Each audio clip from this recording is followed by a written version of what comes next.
Hi friends, welcome to కొత్తగా చందమామ కథలు. ఈరోజు మనం భువనసుందరి సిరీస్లో 9వ ఎపిసోడ్ చెప్పుకుందాం. ఇదే లాస్ట్ ఎపిసోడ్ కూడా. ఇంతటితో ఈ సిరీస్ అయిపోద్ది అన్నమాట. ఫేమస్ గ్రీక్ స్టోరీ అయిన ట్రాయ్కి తెలుగు ట్రాన్స్లేషన్ ఇది.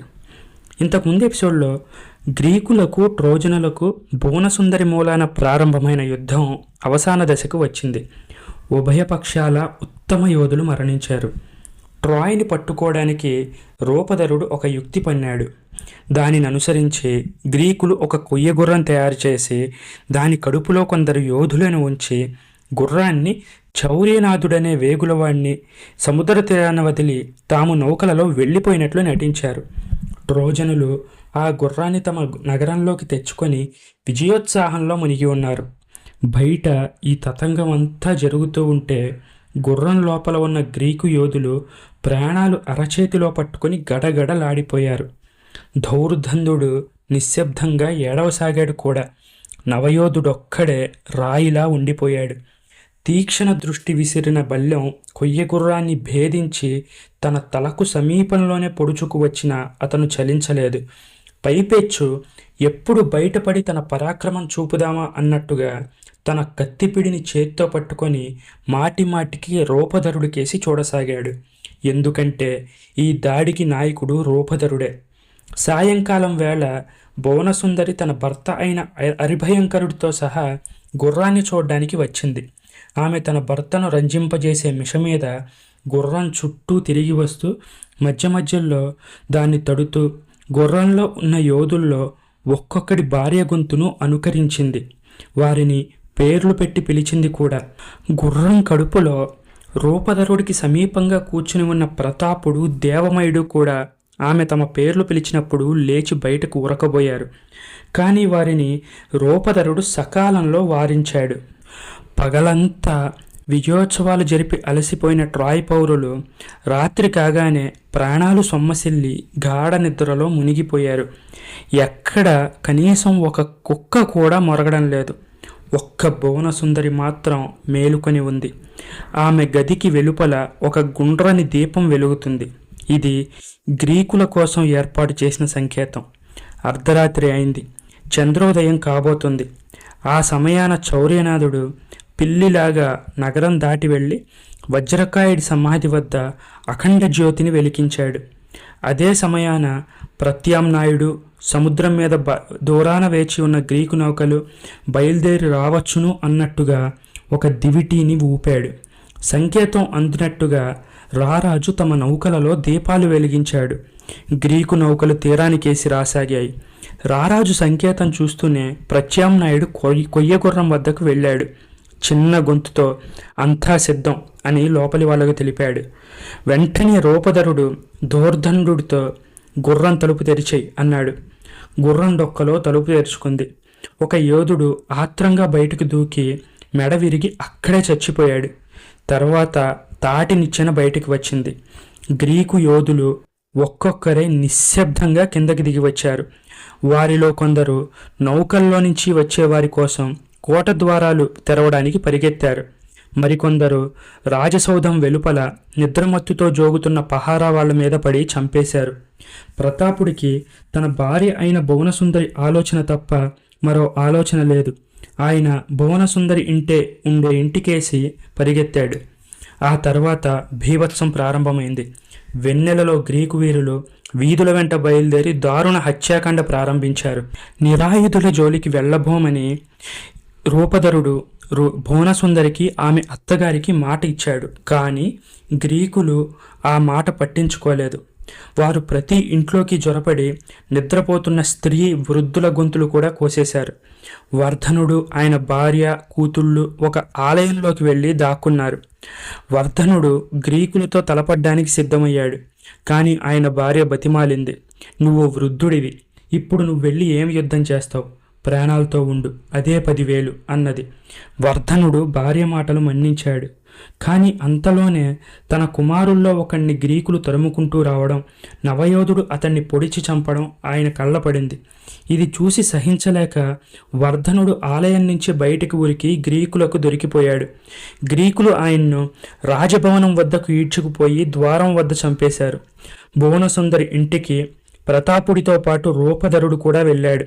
ఆ ఇద్దరూ కలిసి అరిభయంకరుడితో చాలాసేపు యుద్ధం చేశారు. చివరికి భువనసుందరే అరిభయంకరుణ్ణి వెనక నుంచి పొడిచింది. అతను చనిపోయాడు.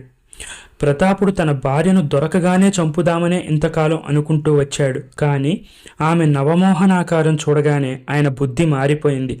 ఆయన తన కత్తిని విసిరిపారేసి భువనసుందరి చేయి పట్టుకొని తమ నౌకల వద్దకు తీసుకువెళ్ళాడు. ప్రత్యామ్నాయుడు ట్రోజను అయి ఉండి కూడా గ్రీకులకు తోడ్పడినవాడు. ఈ సంగతి మరిచిపోయి కొందరు గ్రీకులు ప్రత్యామ్నాయుడు కొడుకుల్లో ఒకణ్ణి గాయపరిచారు. మరొకణ్ణి చంపడానికి వీధుల వెంట తరమసాగారు. ఈ సమయంలో రూపధరుడు అడ్డుపడి ప్రత్యామ్నాయుడు కొడుకులను కాపాడమే కాకుండా ప్రత్యామ్నాయుడి ఇంటి ద్వారానికి ఒక చిరుతపులి చర్మాన్ని వేలాడదీశాడు. గ్రీకులు ఆ ఇంటి జోలికి పోకూడదు అనడానికి ఇది గుర్తు.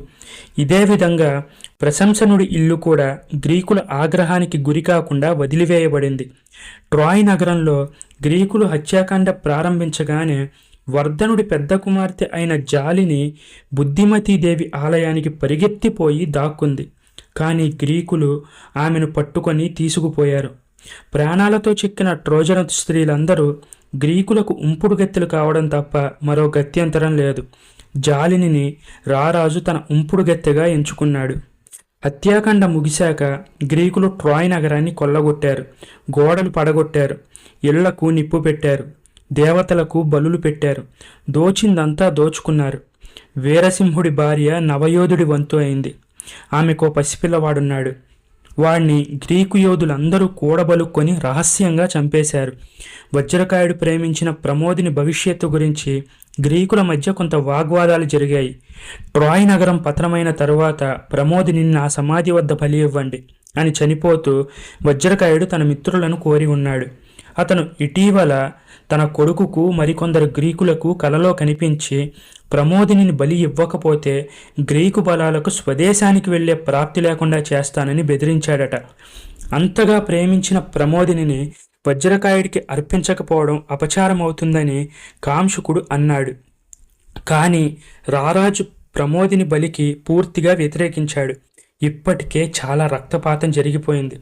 అదీకాక చనిపోయిన వాడి హక్కులను బతికి ఉన్న స్త్రీతో ముడిపెట్టడం ఏంటి? ఇది చాలా అసంగతంగా ఉంది అని ఆయన వాదించాడు. నీ వంతు వచ్చిన జాలిని తృప్తిపరచడం కోసం ఆమె చెల్లెల ప్రాణాలకు నువ్వు అడ్డుపడుతున్నావు అని కొందరు గ్రీకులు రారాజును బహిరంగంగా ఆక్షేపించారు. వాదం కాస్త తగాదాగా మారింది. ఇక ప్రమాదం జరుగుతుందని రూపధరుడు అడ్డు తగిలి మిగిలిన వారి ఇష్టానుసారం జరగనిమ్మని రారాజుకు సలహా ఇచ్చాడు. ప్రమోదిని బలి ఇవ్వడం ఖాయమైంది. ఆమెను తీసుకువచ్చే పని రూపధరుడికే అప్పచెప్పారు. బలికర్తగా వజ్రకాయుడి కొడుకు నవయోధుడే స్వయంగా నిలబడ్డాడు. గ్రీకు సైనికులందరి సమక్షంలో వజ్రకాయుడి సమాధి వద్ద ప్రమోదిని బలి చేయబడింది. ఆ తర్వాత ఆమెకు గ్రీకులు శాస్త్రోక్తంగా అంత్యక్రియలు జరిపారు. ప్రమోదిని చనిపోగానే గాలులు గ్రీకుల తిరుగు ప్రయాణానికి అనుకూలంగా వీచాయి. ప్రమోదిని హత్యతో వజ్రకాయుడి ఆత్మ శాంతించిందని, అతడే ఆ గాలిని పంపి తమకు సాయపడ్డాడని గ్రీకులు భావించారు. వారు కాలయాపన కాకుండా తమ నౌకలలో ఎక్కి తిరుగు ప్రయాణం మీద బయలుదేరారు. వర్ధనుడి భార్య రూపధరుడి వంతు అయింది. కానీ ఆమె గ్రీకుల అవినీతికి కడుపు మండి రూపధరుడు మొదలైన వారందరినీ ఘోరంగా శాపనార్థాలు పెట్టసాగింది. ఏ విధంగానూ ఆమె నోరు మోయలేక గ్రీకులు ఆమెను చంపేసి సముద్రంలో పారేసి ముందుకు వెళ్ళారు. తిరుగు ప్రయాణంలో గ్రీకు ప్రముఖులు తలా ఒక దారి అయిపోయారు. వారిలో కొందరు తమ దేశాన్ని చేరనే లేదు. ట్రాయ్ నుంచి కదిలిపోయే ముందు రారాజుకు ఆయన తమ్ముడైన ప్రతాపుడికి మధ్య తగాదా వచ్చింది. గాలి అనుకూలంగా ఉంది, వెంటనే ప్రయాణమవుదాం అన్నాడు ప్రతాపుడు. బుద్ధిమతీదేవికి బలులివ్వకుండా పోతామా అన్నాడు రారాజు. బుద్ధిమతీదేవి మనకేం ఒరగబెట్టిందని బలులిస్తాం? ఆమె మన శత్రువులకే తోడ్పడింది అన్నాడు ప్రతాపుడు. ఆ తగాదాలో వారిద్దరూ చీలిపోయారు. వారు తిరిగి జీవితంలో కలుసుకోనే లేదు. రారాజు, నవయోధుడు, వృద్ధుడైన నవద్యోతుడు నేరుగా ఇంటికి తిరిగి వెళ్ళారు. ప్రతాపుడు మాత్రం గాలి అనుకూలించక తుఫానులో చిక్కుకొని తన నౌకలలో చాలా భాగం పోగొట్టుకొని ఈజిప్టు తీరానికి చేరి అనేక సంవత్సరాల అనంతరం భువనసుందరితో సహా ఇల్లు చేరేలోగా రారాజును ఎవరో హత్య చేసేశారు. ట్రాయ్ యుద్ధం ఆఖరి దశలో కొయ్య గుర్రం పథకం ఆలోచించి ట్రాయ్ పతనం కావడంలో గొప్ప పాత్ర నిర్వహించిన రూపధరుడు ఇంటికి చేరడానికి 10 ఏళ్లు పట్టింది. అతని ప్రయాణాలు అతి విచిత్రమైనవి. ఈ విధంగా ట్రాయ్ నగరం పతనమైంది. గ్రీకులు ధ్వంసం చేయక పూర్వం అది ప్రపంచంలో గల ఉత్తమ నగరాల్లో ఒకటి. గ్రీకులు నాశనం చేసిన అనంతరం దాన్ని పునర్నిర్మించి ఎందరో రాజులు, ప్రశంసనుడి సంతతి వారు ఏలారు. కానీ దాని పూర్వపు ఔన్నత్యం ఎన్నడూ తిరిగి రాలేదు. ఇంతటితో ఈ సిరీస్ ముగిసింది. ఈ సిరీస్ ఫస్ట్ నుంచి మళ్ళీ వినాలి అనుకుంటే ఆ ప్లేలిస్ట్ లింక్ నేను కింద డిస్క్రిప్షన్లో ఉంచాను, పైన కార్డ్స్లో కూడా ఇచ్చాను. సో మీరు మళ్ళీ కావాలనుకుంటే కూడా ఈ స్టోరీ వినొచ్చు. Thank you friends.